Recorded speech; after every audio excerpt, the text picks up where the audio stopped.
Mm. Brad, you have talked about the dreams you put on your door inside your bedroom, and I think you've won everything there is to possibly win in the game of curling. And you've talked about almost playing with house money and how winning another Olympics isn't going to change much for you in your life. So I wonder, having that perspective, maybe how freeing it is to be able to go into these games and how much of a difference that can make in how you perform, knowing that you have that perspective. Yeah, I think it's going to help quite a bit. I think for me, I want to enjoy this experience. I remember 16 years ago just being so focused and having that tunnel vision on playing and competing and not worrying about anything else.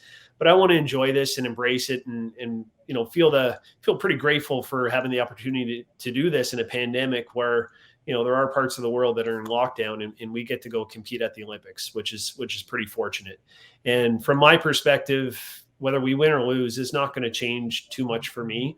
And I relate it back to probably 2017 when we won the Brier. Obviously, didn't have that feeling, was super stressed and anxious and had all those feelings in the Brier. But once we won and we went to the Worlds, we kind of had that feeling again that we were playing with house money, and we had the best performance that we've ever had as a team. So I'm certainly hopeful that will pan out again this time. But, the more relaxed you can be, but still have that focus, I think that's when you perform your best. Tell the Gushue girls we're going to be booking them for that curling show, by the way, at like 3 a.m. And have you also said to your kids, have you told your kids they can stay up all night to watch you live? We're still working through that. So the time changes are going to be crazy, and with my wife still having to work, and I know the girls really want to watch it live. Fortunately, I'm going to be gone, so that's a battle for my wife and my girls to figure out. But I'm sure they're going to watch some of them live, but I think there's going to be others where they might have to watch it on tape and figure out what happens. But I want them to enjoy this experience as much as possible. So when we're over there, there's going to be a lot of FaceTime, a lot of Zoom or whatever tool we're going to use, right, where I can show them the village, show them the venue, so they can be as part of it, as much a part of it as I could possibly make them.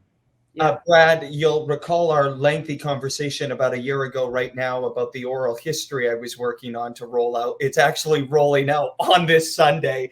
And I talked to Bruce Rainey, and I talked to your mother, and I talked to Russ about it. Maybe just some thoughts on what your family has meant to you, and of course, the journey of you and your mom 16 years ago. Yeah, family's everything. I think for me this time around, trying to get back to the Olympics, it is about family. It's about giving my daughters the opportunity to see their dad compete at the Olympics and see all the hard work that I've done over the last number of years come to kind of fruition. And when I look back at 16 years ago, it was a tough time for our family. My mom was diagnosed with cancer, and it was a struggle in the fall to stay focused before those trials. And she kind of said, you know what, go do what you need to do, go out and win. And we found this, another level when we played at the trials. But then she was supposed to go to the Olympics a couple of days before. She couldn't go. And my father and my then fiance, now wife, was able to travel over and tried to make my mom as much a part of that journey as possible. We didn't have the technology that we have today to do that.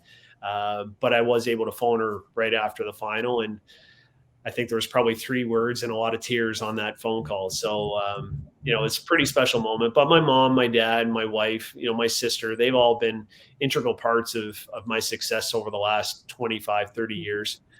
Certainly wouldn't be where I am today without their support and without them driving me to the rink or paying for spiels when we were younger, all the stuff that they did. And for my wife having to put up with me for as long as she has. So very thankful. And my daughters now, like I said, they're my motivation.